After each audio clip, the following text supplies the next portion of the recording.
जय गुरुदेव, जय गुरुदेव। परम पुरुष गुरुदेव जी, जय गुरुदेव नाम। अलख अगम की पार में स्वामी तुम्हें प्रणाम।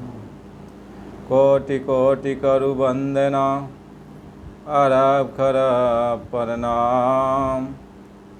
चरण कमल बिसरू नहीं, जय गुरुदेव नाम। यह तन विष की बेलरी, गुरु अमृत की खान। शीश दिए जो गुरु मिले, तो भी सस्ता जान।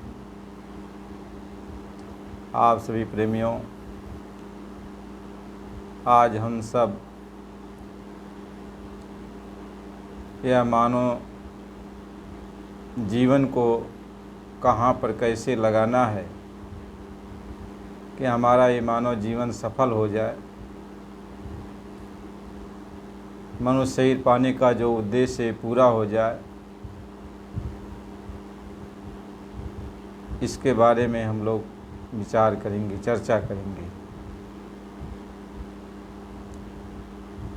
कहते हैं यह तन विष की बेलरी, गुरु अमृत की खान। शीश दिए जो गुरु मिले, तो भी सस्ता जान। ये मानव शरीर हमें आपको जो दिया गया है, यह पैर के अंगूठे से लेकर और सिर की चोटी तक महापुरुष ये समझाते हैं कि बच्चा, इस शरीर में सब जगह विषय का ये जो है मद जहर चढ़ा हुआ है। यानी सिर से लेकर पैर तक यह जीव को अहंकार है। हर कामों में उसके अंदर अहम आता है। कोई चीज़ बनाता है तो भी अहंकार में आ जाता है, कुछ इकट्ठा करता है तो भी अहंकार में आ जाता है। हर तरह से यानी विषयों का, यानी जहर का एक बहुत बड़ा एक खजाना है। यानी यह शरीर में हम लोग जो आ गए हैं, तो यह शरीर में हर तरह से कहीं मान बढ़ाई है, कहीं ईर्ष्या जलन है, कहीं राग द्वेष है, अहंकार है, कहीं काम है, कहीं क्रोध है, कहीं लोभ है, कहीं मोह है। ये सब पैर के नीचे से लेकर सिर तक कहें, महात्मा समझाते हैं कि इसके पैर से लेकर सिर तक सब जहर ही जहर। यानी कभी इसके अंदर दीनता नहीं आई, नम्रता नहीं आई। यह शरीर का गुमान, तन का गुमान, मन का गुमान, धन का गुमान, परिवार का गुमान, समाज का गुमान, अपनी मान बढ़ाई का गुमान, अपने ओहदे का गुमान। महात्मा इसी को समझाते हैं। यानी मानो शरीर जब हमें आपको ये मिल गया, तो इतना इसमें जो है सब कुछ रखा है। इतना सारे सामान इसमें भरे पड़े हुए हैं। सब जब आत्मा इसमें प्रवेश कराई जाती है, तो ये सारे सामान इसको मिल जाते हैं, जिसको अवगुण कहते हैं।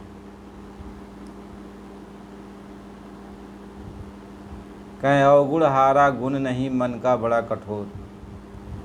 यानी गुण तो कुछ है नहीं, लेकिन जितना भी कुछ मिला खजाना, हम लोग जो मानव शरीर मिला हम सबको, तो ये खजाना मिला राज्य करने के लिए। ये हथियार मिले राज्य करने के लिए, लेकिन सब अवगुण ही अवगुण। यानी इसमें काम, क्रोध, लोभ, मोह, अहंकार, ईर्ष्या, जलन, ज्ञान का अहंकार, धन का अहंकार, विद्वता का अहंकार, रूप का अहंकार, जाति का अहंकार, धर्म मजहब का अहंकार, यदि आप वाली न हो, यदि हमारे मन वाली न हो तो उससे दुश्मनी होती है। अगले से दुश्मनी, ईर्ष्या और जलन का, तो कहते हैं तो जहर का एक खजाना है। यह सम्राट बन गया है। अब आत्मा इसमें आई तो यह अवगुणों का एक राज्य इसको मिल गया। अवगुण ही इसके सिपाही मिल गए, अवगुण ही इसके मंत्री मिल गए। अब आत्मा के जितने भी साथी सहपाठी हैं सब अवगुण ही वाले हैं। जरा जरा सा बात में लड़ने झगड़ने वाले, जरा से बात में कुछ न कुछ करने धरने वाले। आत्मा को सोचने समझने का, विचार करने का एक सेकंड फुर्सत ही नहीं मिलता कि आत्मा कुछ गुण के बारे में सोचे, अपने बारे में सोचे, परमात्मा के बारे में सोचे। नहीं, इतना ये कोलाहल मचा हुआ है, ये इतना कोलाहल मचा हुआ है कि आत्मा इन कोलाहल से बची नहीं पा रही है। बाहर जाती है तब कोलाहल, अंदर में बैठती है तब भी कोलाहल, हर जगह कोलाहल। यानी अब एक न एक फरियाद उसके सामने, आत्मा के सामने पहुंचता रहता है। दुनिया की ये शक्लें आत्मा के सामने घूमती रहती हैं, घूमने लगती हैं। आत्मा को कहीं शांति नहीं मिल पाती, इस शरीर में शांति नहीं मिल पाती। जिधर जिधर देखती है उधर ही ये सब भट्ट, ये बस सब बलवान अवगुण वाले सब खड़े रहते हैं। अब ये शरीर एक राज्य है आत्मा के लिए। अब ये राज्य इसको मिल गया है। अब यही राजा बन के आत्मा जो है इस शरीर में चल रही है। मान बड़ाई पाई की, मान बड़ाई पाई की, रोम रोम अहंकार, और बिन सतगुर की भगति की, और चारों वरन क्षमा। कहते मान बड़ाई रोम रोम में व्याप्त है। भक्ति भाव तो प्रभु की दूर, केवल चमड़े की पहचान हम कर रहे हैं, इसी चमड़े में लगे हुए हैं सब जगह। इधर भी यार दोस्त में सब चमड़े ही वाले, चमड़े की पहचान। यानी इस चमड़े के अंदर जो आत्मा है उसकी पहचान हमने नहीं किया, उस आत्मा की खोज हमने नहीं किया। हमने सिर्फ चमड़े की खोज किया। चमड़ा कहीं स्त्री का, कहीं पुरुष का, कहीं बच्चे का, कहीं बूढ़े का, कि जिसका भी हमने चमड़ा ही देखा, यानी चमड़े का रूप देखा, उससे प्रेम किया, प्यार किया, मोहब्बत किया, उसी में लगा। लेकिन उसके अंदर रहने वाली जो आत्मा है उसको नहीं देखा। मालिक ये समझाते हैं कि जब तक हमको चमड़े की पहचान है, आत्मा की पहचान नहीं है, तो चाहे जिस वर्ण में आप जन्म लो, चाहे ब्राह्मण कुल में, चाहे क्षत्रिय कुल में, चाहे वैश्य कुल में, और चाहे शूद्र कुल में, कहें चारों वर्ण चमार, यानी चारों वर्ण के लोग चमड़ी का ही पहचान करते हैं। भाई चमड़ी नहीं रहे तो आप पहचान कैसे करोगे? शरीर तो चमड़ी का ही तो बना। अब उसी चमड़ी का हम पहचान करते हैं, ये कौन है, ये कौन नहीं है। अब उसी चमड़ी को जो है यदि खराब कर दिया जाए तो पहचान खत्म हो जाती। महात्मा ये समझाते हैं, अब ये शरीर जो हमें आपको मिला है, अपनी आत्मा को समझने के लिए, आत्मा के अंदर जो गुण है उसे विकसित करने के लिए, प्रभु के पास चलने के लिए, प्रभु से मिलने के लिए। क्योंकि अब ये संजोग है कि प्रभु से मिलने का यही संजोग है। ये मानव तन मिला तो प्रभु से मिलने का संजोग है। लेकिन यह मानव तन में जो हम राजा बन के बैठे हैं, इसमें सब अवगुण ही अवगुण है। कहीं यह तन विष की बेलरी, यह तन विष का एक खजाना है, जहर का एक खजाना है, अवगुणों का खजाना है, अवगुणों का एक सागर है। और गुरु अमृत की खान, गुरु का मतलब होता है वो प्रभु, वो परमात्मा, उसके अंदर गुड़ की खान है। इधर तो अवगुण की खान है और उधर वो गुड़ की खान। प्रभु का जो राज्य है वह गुणों से भरपूर है, यानी वह सुख शांति से, कोलाहल से नहीं, सुख शांति से, परमानंद, वहाँ आनंद ही आनंद है। कहीं प्रभु की भक्ति मिल जाए, प्रभु का मार्ग मिल जाए, प्रभु का यदि स्थान मिल जाता है, वह लोक मिल जाता है। तो यदि यहाँ का शीश दिए जो गुरु मिले, यानी यहाँ का राज्यपाठ छोड़ देने के बाद यदि हमको प्रभु का दरबार मिल जाता है, प्रभु का साथ मिल जाता है, तो भी समझ ले सस्ता है। यानी इस तन को तू यदि छोड़ दे और प्रभु का साथ मिल जाए, गुरु का साथ मिल जाए, यानी जो भगवान है, तो समझ ले सस्ता है। लेकिन हम इसको छोड़ते नहीं। कहीं पड़े तुम गाढ़े बंधन आन, कहीं कितना तुम जबरदस्त इस बंधन में पद गए, इस राज्य या राज तुम्हें जो मुकुट पहना दिया गया, इस दुनिया का, इस तन का, इसमें जब राजा बन गए तो वो बंधन बंध गया। अब जिम्मेदारियां आपकी हो गई। कहीं पड़े तुम गाढ़े बंधन आन, पहला बंधन पड़ा देह का, पहला तो इस शरीर का बंधन, इस शरीर में जो भी अवगुण है उसका बंधन, इस शरीर के साथ जो भी प्यार मोहब्बत लगा उसका बंधन। क्या पहला बंधन पड़ा देह का, दूसर तिरिया जान, और तीसर बंधन पुत्र विचारो, चौथा नाती मान। फिर नाती के पुण्य नाती कहिए, फिर अब कहाँ ठिकान, तो नाती के भी, फिर नाती की, सब बंधन है, सब अवगुण का, एक ही अवगुणों का बंधन बढ़ता जा रहा। फिर कहते हैं सतलल, अठलल, नवरल, यानी ये सब रसरी है चारों तरफ से। इस खूटे में सब जो है बढ़ते चले जा रहे हैं, हम लोग बढ़ते चले गए। अब इस बंधन से हम कैसे निकलेंगे, क्योंकि इतना बड़ा राज्य है। जब राजा कोई बन जाता है तो उसकी बहुत जिम्मेदारियां हो जाती हैं। अब छोटे से लेके बड़े तक सबका देखभाल उसको करना होता है। ऐसे जब ये मानो शरीर मिल गया तो सारी कौम मजहब की जिम्मेदारियां, अंदर बाहर की सब कुछ जिम्मेदारियां आत्मा को हो जाती है।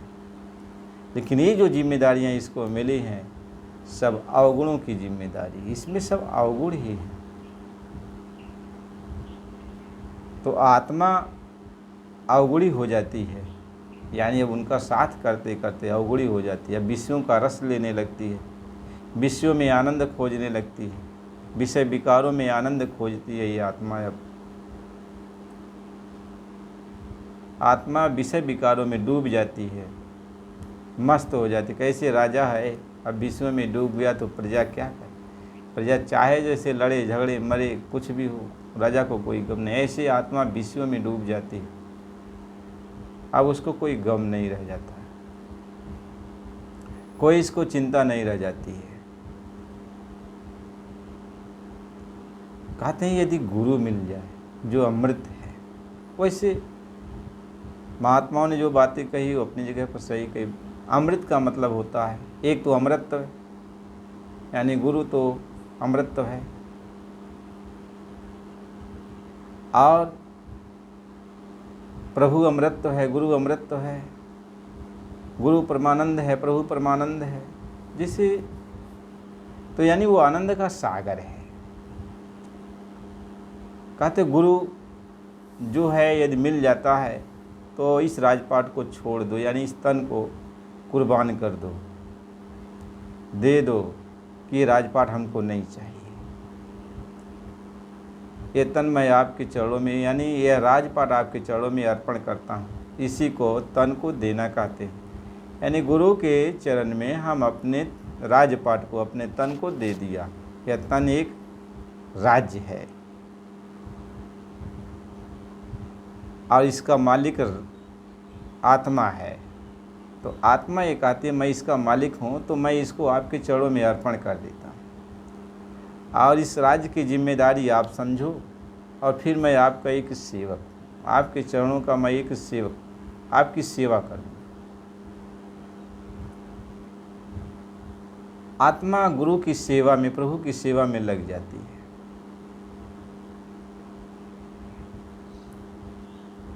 और सेवा करत भक्ति गुरु जाएगी।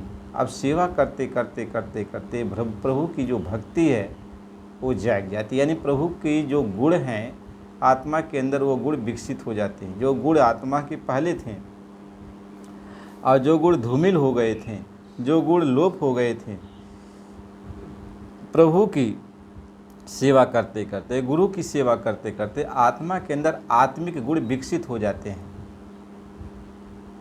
आत्मा के अंदर आत्मिक गुण विकसित हो जाते हैं। जब आत्मा के अंदर आत्मिक गुण विकसित हो जाते हैं तो आत्मा के अंदर दीनता आ जाती है, आत्मा के अंदर नम्रता आ जाती है, आत्मा के अंदर शीलता आ जाती है, आत्मा के अंदर क्षमा भाव आ जाता है, आत्मा के अंदर प्रेम आ जाता है, आत्मा के अंदर निर्मलता आ जाती है, आत्मा के अंदर निश्चलता आ जाती है। हर तरह से आत्मा निर्भय हो जाती है। यानी जितने भी सद्गुण हैं, आत्मिक सद्गुण, आत्मा के अंदर जितने आत्मिक गुण थे, जो उसका अपना गुण था, गुरु की सेवा करते करते वो सारे गुण आत्मा के प्रकट हो जाते हैं। अब आत्मा आत्मिक गुण को प्राप्त कर लेती है। यानी आत्मा की जो आत्मिक शक्तियाँ हैं वो सब मिल जाती हैं। यह गुरु की सेवा करते करते, इसी को कहते हैं गुरु की सेवा करते करते वो भक्ति जाग जाती है। यानी आत्मिक गुण प्रकट हो जाता है। अब जब आत्मिक गुण प्रकट हो जाएगा तब तो प्रभु की भक्ति करेगा। प्रभु की भक्ति कैसे होती है? कहते हरिजन ऐसा चाहिए जैसा हारी हो। यानी अब प्रभु की भक्ति, आप प्रभु से मिलने के योग्य जब हो जाओगे तभी तो आप प्रभु की सेवा कर पाओगे, प्रभु की भक्ति कर पाओगे। प्रभु तो हम गुरु की सेवा करते करते करते करते हमारे अंदर गुरु जो है आत्मिक गुण विकसित कर देता है। यानी जो गुण हमारे अंदर, आत्मिक गुण जो हमारे अपने देश में था, अपनी शक्तियाँ जो हमारी थी सो वापिस हमको मिल जाती हैं।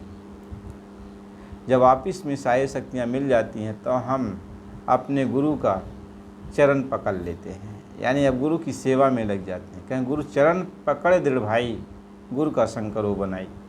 अब गुरु का वो चरण पकड़ लेती है आत्मा, अब गुरु की सेवा में लग जाती है, गुरु का साथ कर लेती है। क्योंकि वहाँ भी गुरु के साथ में, प्रभु के साथ में रहती थी, अब यहाँ पर भी प्रभु के साथ में लग गई।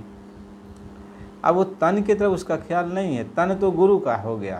कहता है यह तन जो है, जो यह राज्य था तन का, यह तो तन तो गुरु का है या प्रभु का है, मैं तो उनका सेवक हूँ, मैं अब गुरु का सेवक हूँ।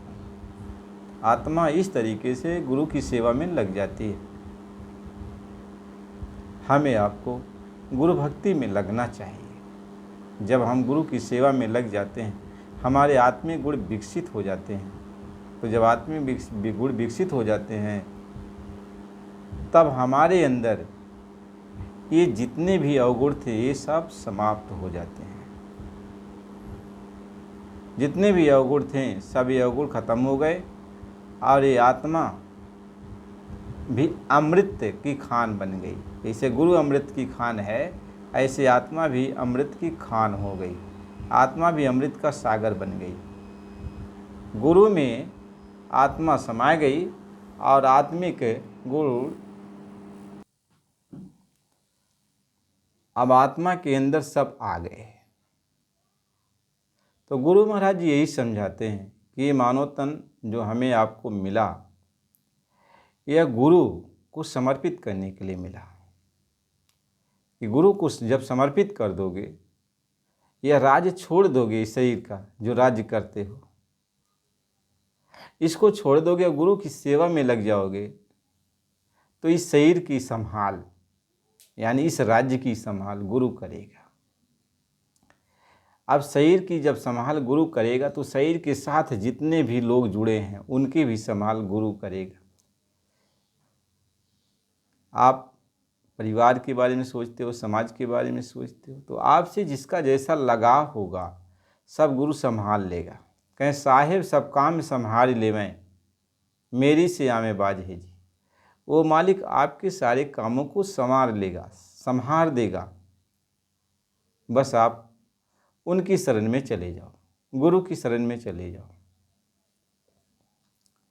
ये मानव तन हमें आपको इसीलिए मिला है कि अब की बार जो ये तन मिला है आपको, ये जहर है विषयों का, लेकिन इसमें अमृत भरना है। इस जहर को निकाल के इसमें अमृत भरना है। तो इस शरीर को, इस तन को गुरु के हवाले कर दो और गुरु इस तन को साफ कर देगा। यानी इसमें जो अवगुण है उसको साफ कर देगा और इसमें सब गुण भर देगा। कहीं गुण के ग्राहक सहस नर, बिन गुण लहन कोई। तो जब गुण आ जाएगा तो गुण के सभी लोग ग्राहक होते हैं, तो आत्मिक गुण विकसित हो जाएगा। तो आप जहाँ भी रहोगे वहाँ आपकी सुनने के लिए, आपसे शिक्षा दीक्षा लेने के लिए बहुत सारे लोग अपने आप आ जाते हैं, आ जाएंगे। इसलिए हमें आपको ये चाहिए कि अब की बार इस मानव तन को बेकार मत जाने दो और इस तन को पाकर इसको भक्ति में लगा दो, गुरु की भक्ति में लगा दो, ताकि ये मानव तन सफल हो जाए। प्रेमी भाई बहनों, आप नए हो तो चैनल को सब्सक्राइब कीजिए, लाइक कीजिए। पुराने भाई बहन हो, आप बराबर सत्संग सुनिए, नए भी बराबर सत्संग सुनो। सत्संग बराबर जाता है तो आप बराबर सत्संग को सुना करो। जय गुरुदेव।